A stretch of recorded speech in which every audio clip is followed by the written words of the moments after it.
Ma'asyiral muslimat yang dimuliakan Allah Subhanahu wa taala, dalam kehidupan manusia sehari-hari, maka kita lihat bahwa manusia itu di antara mereka ada yang bisa menjaga lisan, ada yang tidak bisa menjaga lisan.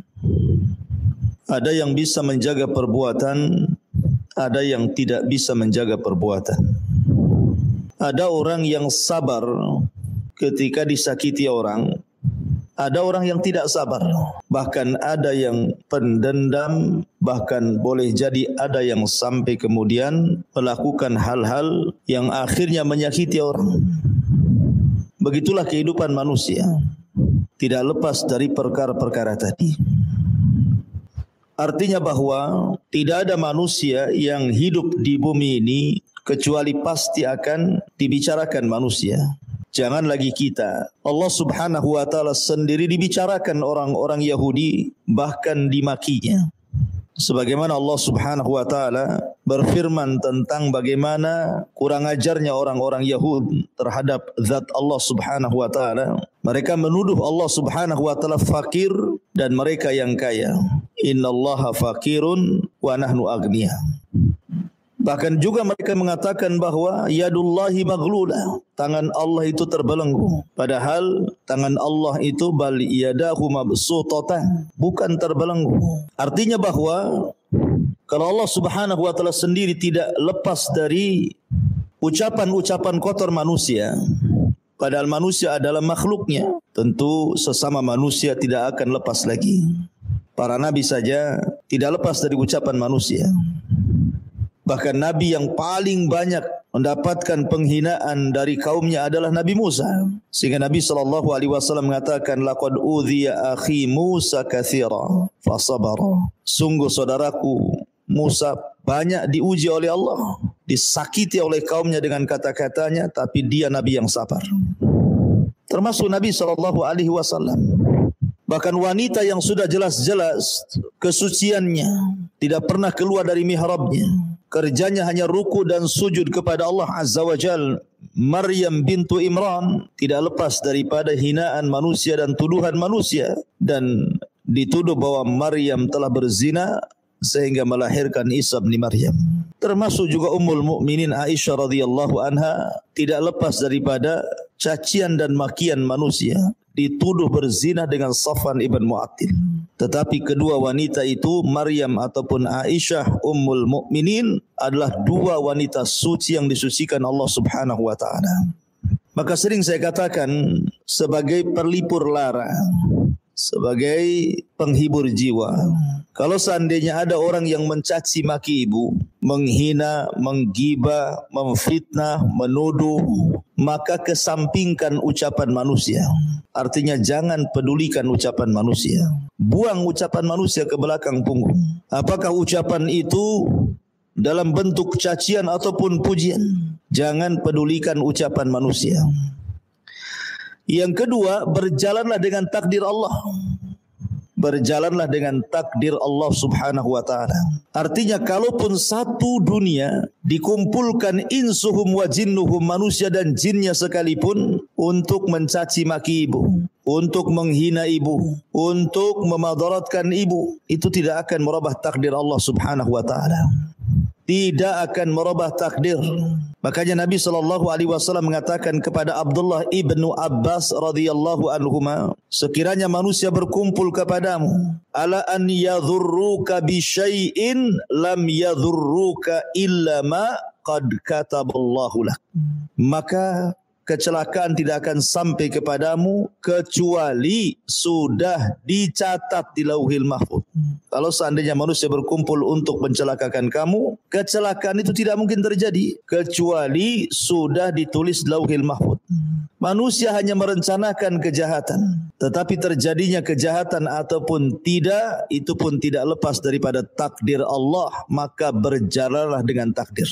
Berjalan dengan takdir, hidup kita tenang. Biarkan manusia ngomong ini itu terserah. Saya hanya percaya dengan takdir Allah Subhanahu wa taala. Kemudian yang ketiga, contohlah bagaimana Rasul menghadapi orang-orang yang mencelanya. Nabi SAW sering dihina, sering dimaki, sering difitnah. Kita contoh Nabi, bagaimana cara dia mengatasi itu semuanya. Karena bagaimanapun solusi itu ada pada Nabi SAW. Karena dia yang membawa wahyu dari Allah Subhanahu wa taala. Ma'asyiral muslimin yang dimuliakan Allah Subhanahu wa taala. Maka dalam bab ini, dalam bab dosa besar yang ke-50 ini, Al-Imam Az-Zahabi rahimahullahu taala ingin menjelaskan tentang di antara dosa besar adalah menyakiti, mencaci maki terhadap saudaranya kaum muslimin. Allah Subhanahu wa taala berfirman di dalam surah Al-Ahzab ayat 58, "Walladzina yu'dzunal mu'minina wal mu'minati bighairi maktasabu faqad ihtamalu buhtanan wa itsman mubina." Dan orang-orang yang menyakiti orang-orang mukmin laki-laki ataupun perempuan tanpa ada kesalahan yang mereka perbuat, maka sungguh mereka telah memikul kebohongan dan dosa yang nyata. Ma'asyiral muslimin yang dimuliakan Allah Subhanahu wa taala. Terkadang di masyarakat ini lidah tak bertulang, mudah mencaci maki orang. Terkadang awalnya tidak punya dosa, jadi punya dosa gara-gara mencaci dan komentar terhadap orang lain. Pamannya ibu punya tetangga, tetangganya itu mungkin kurang sopan bajunya, mungkin masih membuka aurat dan selalu keluar tengah malam. Langsung dalam otak kecil ibu mengatakan, jangan-jangan wanita ini wanita malam, wanita remang-remang, wanita yang hanya mencari hiburan tengah malam. Jangan-jangan dia seorang pezina. Ini kan sudah menuduh. Maka ini masuk dalam kategori menyakiti dan mencaci maki, dan ini termasuk dosa besar. Kita tidak bisa menghukumi manusia hanya gara-gara pakaian dan hanya gara-gara keluar malam. Karena menuduh berzinah itu harus ada 4 saksi. 4 saksi pun harus menyaksikan perzinahannya. Kalau tidak menyaksikan, maka yang menuduh yang dipukul dalam Islam 84 kali 80 cambukan. Jadi tidak boleh menuduh menyakiti seperti itu aja, tidak boleh. Itu jelas-jelas wanita yang fasik gitu ya, yang ibu tahulah tetangga sendiri dia enggak pernah sholat, pakaian telanjang dan begitu seterusnya. Tapi dengan menuduh si anu berzina, ini tuduhan berat. Kalau seandainya wanita fasik seperti ini saja, kita tidak boleh menuduh tanpa ada saksi. Bagaimana pula wanita baik-baik dituduh berzina? Seperti yang dilakukan orang-orang Syiah terhadap Ummul Mukminin Aisyah radhiyallahu anha. Orang-orang Syiah itu menuduh Aisyah berzina persis seperti tuduhan orang-orang munafik di zaman Nabi SAW yang dikepalai oleh Abdullah ibn Ubay ibn Salul, menyebarkan hoax bahwa Aisyah radhiyallahu anha berzina dengan Safwan ibn Mu'attil. Tetapi karena ini berita dusta, Allah Subhanahu wa taala turunkan suratun Nur, pembebasan Ummul Mukminin Aisyah radhiyallahu anha dari tuduhan berzina dengan Safwan ibn Mu'attil. Makanya Allah mengatakan, walladzina yu'dzunal mu'minin wal mu'minati bighairi maktasabu faqad ihtamalu buhtanan wa itsman mubina. Dan orang-orang yang menyakiti orang-orang yang beriman laki-laki dan perempuan tanpa ada kesalahan yang mereka perbuat, maka sungguh mereka telah memikul kebohongan dan dosa yang nyata. Apalagi yang dituduh wanita-wanita yang taat kepada Allah. Apalagi kalau yang dituduh itu atau yang dicaci maki itu adalah orang-orang saleh, orang-orang yang taat kepada Allah Azza wa Jalla. Maka tentu menuduh apapun bentuk tuduhannya, dituduh si fulan korupsi, dituduh si fulan kurang akhlak, kurang adab dan begitu seterusnya, maka ini boleh jadi bagian daripada ghibah. Boleh jadi bagian daripada ghibah. Bahkan di negeri ini ada namanya ghibah nasional. Tahu bu, ghibah nasional tuh. Ghibah nasional itu kalau seandainya ada satu pejabat kemudian dicurigai dia korupsi, masuklah media, dibaca oleh publik, Maka masyarakat yang membaca, mendengar, langsung ikut-ikut apa kata media, ikut mencelah, kemudian mengatakan dasar koruptor, tidak amanah, macam-macam. Akhirnya kemudian datanglah persidangan. Disidanglah orang yang tertuduh korupsi ini. Rupanya sama hakim persidangan dilepaskan pula. Tiba-tiba masyarakat ngomong lagi, lah kok koruptor dibebaskan katanya. Lah kita tidak hadir di persidangan itu. Dan kita tidak tahu berita itu betul atau salah, bermuatan politik atau tidak. Tetapi dengan cara kemudian ikut-ikutan mencaci, memaki, menuduh, menggibah tanpa ada bukti yang benar, itu masuk pada ghibah atau justru menyebar kedustaan. Apalagi kemudian kalau yang disebar ini orang-orang saleh gitu ya. Tanpa ada bukti kemudian sudah dituduh, maka ini dosa besar, tidak boleh. Tidak boleh menuduh, apalagi mencaci maki saudaranya yang sudah mengaji, sudah berjilbab, sudah pakai cadar gitu ya. Masih juga kemudian diomeli, dicaci, dimaki, maka ini bagian daripada dosa besar menyakiti dan mencaci maki saudaranya kaum muslimin. Kemudian juga mu'alif rahimahullahu ta'ala mencantumkan firman Allah subhanahu wa ta'ala dalam surat Al-Hujurat, wala tajassasu wala yaghtab ba'dukum ba'dah. Dan janganlah kamu mencari-cari kesalahan orang lain, dan janganlah ada di antara kamu yang menggunjing sebagian yang lainnya. Ada satu akhlak yang paling buruk di tengah-tengah masyarakat kaum muslimin, khususnya ibu-ibu. Terkadang apabila bercerita dengan kawannya, awalnya baik-baik saja ceritanya, tanya kabar, tanya anak, tanya keluarga gitu. Karena keasikan ngobrol, mulailah membicarakan kawannya, membicarakan tetangganya, membicarakan orang yang satu jamaah dengan pengajiannya. Kemudian dikorek-korek pula. Itu namanya tajassus. Sudah tahu enggak si Anu? Si Anu yang mana? Si Fulanah bintu Fulan itu. Emang kenapa si Fulanah? Saya dengar begini begitu. Tahu enggak Kan begitu ya, minta komentar sama orang. Akhirnya kemudian orang yang dimentari komentar ini jadi suudzon. Betul juga ya kata-katamu. Pantaslah dia jarang begini, jarang begitu. Akhirnya diperkuat. Itu namanya tajassus. Tidak boleh. Ibu kalau ketemu kawannya, cukuplah yang dibicarakan itu yang ada keperluan saja. Kalau keperluan ngaji, ya urusan kajian yang dibicarakan. Jangan urusan yang lain. Kalau datang ke arisan, urusan arisan saja, habis itu pulang. Kalau urusan jual beli, ya jual beli saja, habis itu selesai. Jangan kemudian merembet ke sana kemari, yang datang tidak berdosa, pulang pula membawa dosa besar. Naudzubillah. Karena tajassus ini akan beralih kepada ghibah. Orang kalau sudah tajassus mengorek-ngorek keburukan orang, pasti jatuh kepada ghibah. Dan ghibah itu adalah dosa besar. Bukan dosa kecil ghibah itu. Nabi SAW pernah lewat dengan sahabatnya, ada kambing yang sudah mati jadi bangkai. Kemudian Nabi SAW mengatakan, maukah kalian memakai bangkai kambing ini? Maka sahabat mengatakan, ya Rasulullah, kalaupun hidup kami tak mau karena kambing ini cacat. Maka Rasul mengatakan, sesungguhnya kau makan bangkai kambing ini jauh lebih baik dibandingkan engkau merobek kehormatan seorang muslim.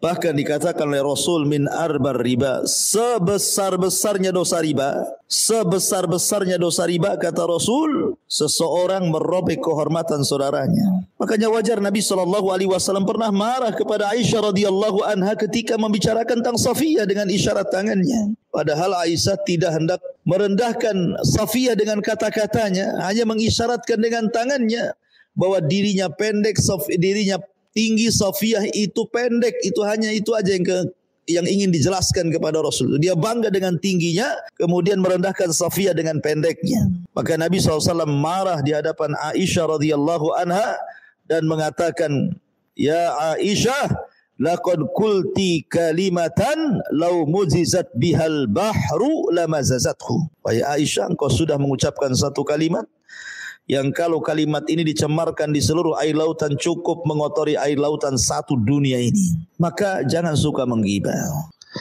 Kemudian juga Nabi SAW mengatakan, wailun likulli humazatin lumazah. Wailun, celaka bagi setiap pengumpat dan pencela. Ada yang mengatakan humazah itu dengan lisan. Ada yang mengatakan lumazah itu dengan perbuatan. Dua-duanya terlarang. Baik dengan lisan ataupun dengan perbuatan. Dengan isyarat, dengan gerakan tangan, dengan kedipan mata, dengan kemudian meletakkan jempol ke bawah gitu ya. Kalau sekarang kan ada tuh jempol ke bawah itu kalau di handphone tuh. Itu kan namanya menghina dengan cara perbuatan, itu disebut lumazah. Kalau humazah dengan lisan atau sebaliknya. Dengan kemudian mencela fisik orang, karena ada itu di masyarakat itu orang itu mudah mencela fisik orang. Jangan. Si fulan kulitnya hitam. Ibu bilang itu kayak pantat panci katanya. Si fulan kemudian terlampau pendek. Nanti ibu katakan apa tuh? Ya. Si fulan mungkin kurang mancung, terlampau pesek. Nanti ibu katakan macam-macam. Pokoknya ada saja komentar-komentar itu. Tidak boleh mencela fisik orang. Tidak boleh mencela rambutnya, mencela matanya, mencela hidungnya, mencela wajahnya, mencela pakaiannya atau mencela badannya, kaki, tangannya. Tidak boleh. Kenapa? Karena mencela fisik orang itu sama dengan mencela yang menciptakannya. Kalau kita katakan kemudian kepada orang kurus, dasar siwak umpamanya, maka kita sedang mencela Allah Azza wa Jalla. Datang orang gemuk kita katakan drum, maka sama juga kita sedang mencela yang menciptakan orang itu. Ada orang kemudian pincang, kemudian kita katakan kok jalannya kayak joget. Itu sama juga mencela. Siapapun yang mencela fisik orang itu sama dengan mencela yang menciptakannya. Ingat, dari seluruh makhluk itu yang paling indah itu manusia. Ciptaannya dibandingkan makhluk Allah yang lainnya. Lihat binatang. Ada model cacing, model belut, ada model lele gitu kan. Tidak ada manusia seperti itu. Ada yang kakinya 4, ada yang kakinya 4 tapi tidak bisa kemudian berdiri. Ada yang berjalan dengan perutnya, macam-macam binatang itu. Tapi tidak seindah manusia. Karena Allah mengatakan laqad khalaqnal insana fi ahsani taqwim tsumma radadnahu asfala safilin. Sungguh kami telah ciptakan manusia sebaik-baik bentuk. Maka jangan mencela fisik karena sama dengan mencela yang menciptakan fisik. Kan itu dosa besar, tidak boleh. Ya. Kemudian juga Nabi SAW bersabda di sini. Inna syarran nasi manzilatan indallah man wada'ahun nasu ittiqa'a fuhsyih. Sesungguhnya sejelek-jelek kedudukan manusia di sisi Allah adalah orang yang ditinggalkan manusia karena takut akan kejahatannya. Subhanallah. Ada di antara orang itu, Bu, yang tidak dikehendaki kehadirannya kan, Bu. Ada di antara orang-orang itu yang tidak dikehendaki kehadirannya. Kalau dia tidak hadir, manusia akan mengatakan alhamdulillah dia tidak datang. Kalau dia datang, innalillah wa inna ilaihi rajiun. Ngapainlah dia datang? Orang itu datang ya tidak menggenapkan, pergi ya tidak mengganjilkan. Ngapain pula dia mondar-mandir di sini? Jadi ada orang-orang yang tidak diharapkan perkumpulannya, benci orang kalau dia hadir. Dan suka kalau dia tidak ada. Lah itu seburuk-buruk manusia, Bu. Kalau ibu kemudian dibenci kehadirannya, ibu kemudian dipuji ketidakhadirannya, orang mengucapkan alhamdulillah, berarti memang ibu ini seburuk-buruk orang. Karena Rasul yang mengatakan sesungguhnya sejelek-jelek kedudukan manusia di sisi Allah adalah orang yang ditinggalkan manusia karena takut akan kejahatannya. Dan itu bukti ukubah yang disegerakan di dunia. Karena kalau orang suka berbuat jahat, maka dijauhi manusia. Kata Nabi SAW, ada 2 dosa yang akan disegerakan azabnya di dunia sebelum akhirat. Salah satunya al-baghyu, kezaliman, kejahatan. Suka menyakiti orang dengan lisannya, dengan perbuatannya, dengan isyaratnya. Akhirnya Allah bayar cash. Manusia benci sama dia sehingga manusia mendoakan keburukan kepadanya. Mudah-mudahan cepat mati orang kayak gitu. Kalau dia tak mati-mati, memanglah orang jahat itu usianya panjang, Ustaz. Kalau orang baik itu cepat mati katanya. Didoakan 100 orang tak mati-mati pula itu, Ustaz. Nah, jadi Allah berikan cash berupa apa? Hati manusia tidak condong dengan dia, enggak suka dengan dia. Rasul mengatakan innallaha yubghidul fahishal badhi. Sesungguhnya Allah murka kepada orang yang jahat dan mulutnya lancang. Di masyarakat ini ada orang kalau sedang emosi, itu kata-kata yang keluar itu satu bonbin bu keluar. Mulai dari kaki 4 sampai kaki 2. Kalau kaki 3 minuman bu. Jadi ada orang yang kalau lagi emosi itu pula yang keluar, dimaki-maki orang itu. Andai kata pun seandainya binatang yang paling indah lah menurut ibu apa gitu kan.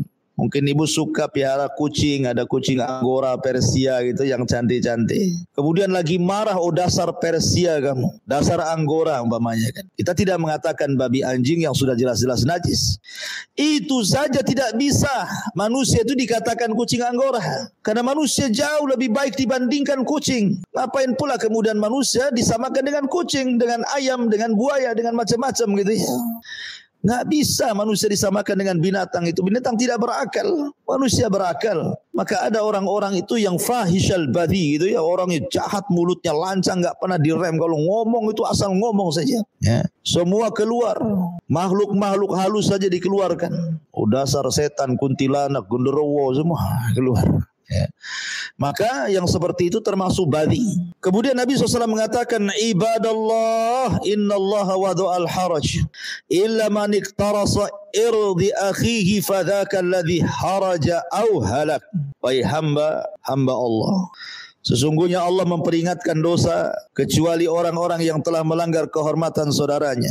Maka yang demikian itulah orang-orang yang telah berbuat dosa atau telah celaka. A'udzubillah.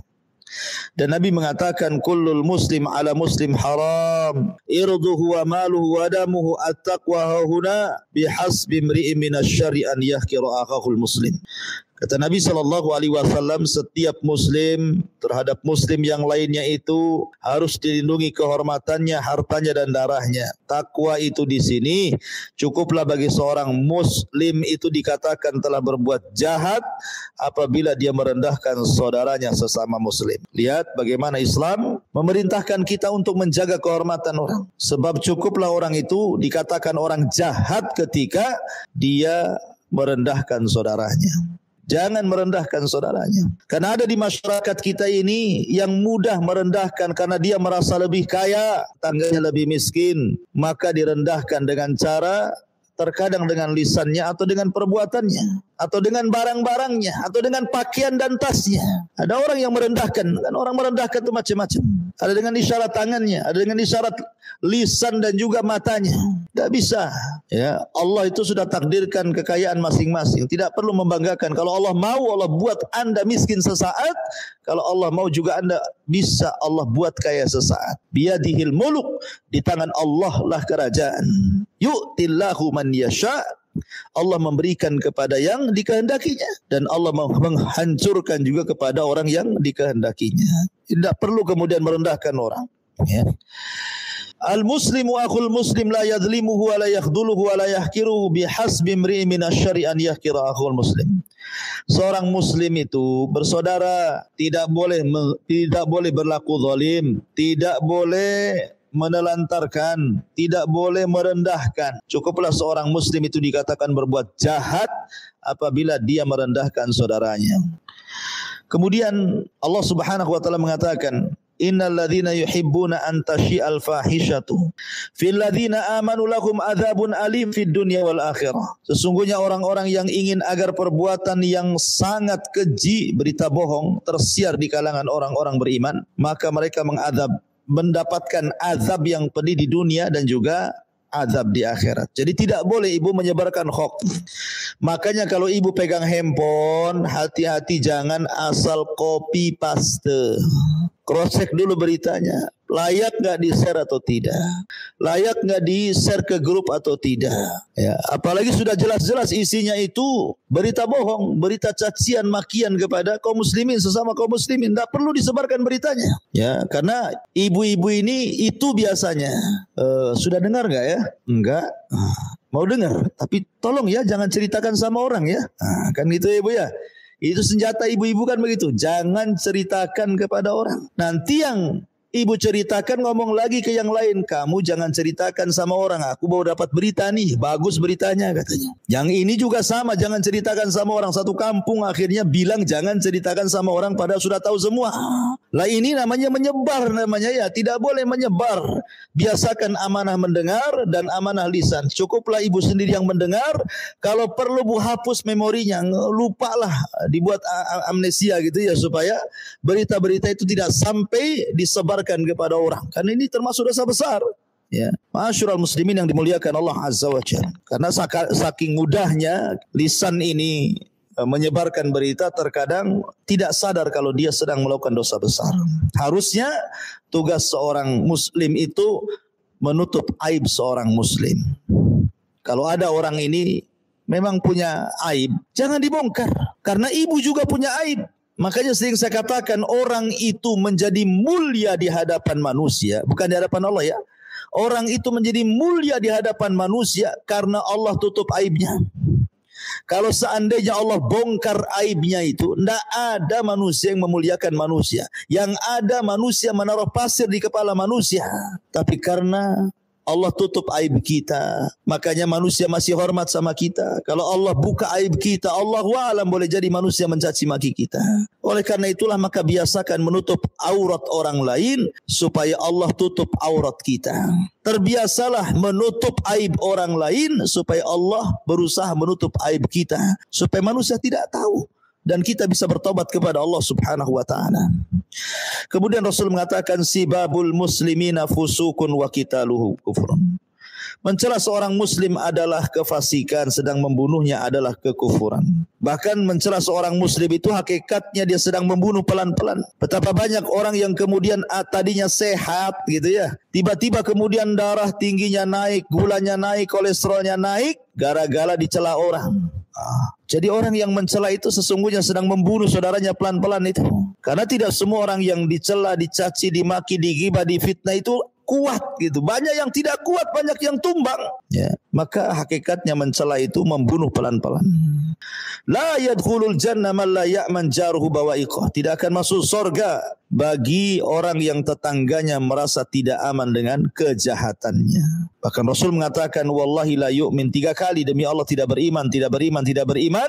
Ketika sahabat berkata siapa Rasul yang tidak beriman, kau sebut 3 kali itu, Rasul mengatakan alladzi la ya'man jaruhu bawa'iqah. Tetangganya tidak merasa aman karena gangguan tetangganya. Intinya bahwa mu'alif rahimahullahu ta'ala kemudian melanjutkan dalil-dalilnya tentang tidak boleh seseorang itu mudah mencaci memaki sampai kepada orang yang sudah mati, bu, tidak boleh caci. Umpamanya orang yang mati ini memang jahat lisannya ketika masih hidup, jahat perbuatannya ketika masih hidup. Tapi kalau sudah mati jangan kemudian dicaci maki. Karena Rasul yang mengatakan la tasubbul amwat fa innahum qad afdau ila ma qaddam. Jangan kalian mencela orang-orang yang telah meninggal dunia, karena sesungguhnya mereka telah menemukan apa yang telah mereka persembahkan kepada Allah. Mereka sudah dapat balasan dari apa yang mereka lakukan. Kenapa kita sibuk orang yang hidup mencaci maki kepada orang yang mati? Mereka sudah bertanggung jawabkan di hadapan Allah. Jadi tidak perlu dicaci maki lagi. Kalau orang yang mati saja tidak boleh caci maki, apalagi orang hidup, gitu maksudnya ya. Makanya tidak boleh mudah menuduh, karena terkadang tuduhan itu tidak benar. Sebagaimana Rasul kalau orang mengatakan kepada saudaranya hei kafir, boleh jadi kekafiran itu akan kembali kepada yang mengucapkannya. Karena hakikatnya orang yang menuduh itu, bu, dia tidak punya apa yang ibu punya. Jadi kalau ada orang mencela ibu, hasad dengan ibu, hakikatnya dia tidak punya yang ibu punya, makanya dia iri hati, kemudian hasad dan mencela ibu. Karena tidak punya itulah dia mencela. Akhirnya artinya orang yang mencela itu orang fakir, sehingga dia mencela orang lain dengan hasadnya. Makanya sekali lagi Nabi SAW mengatakan la khaira fiha hiya min ahlin nar. Tidak ada kebaikan bagi wanita yang suka mencaci maki tetangganya, bahkan dia termasuk penduduk neraka. Wallahu alam, ini di antara pembahasan al-kabair, dosa besar yang ke-50.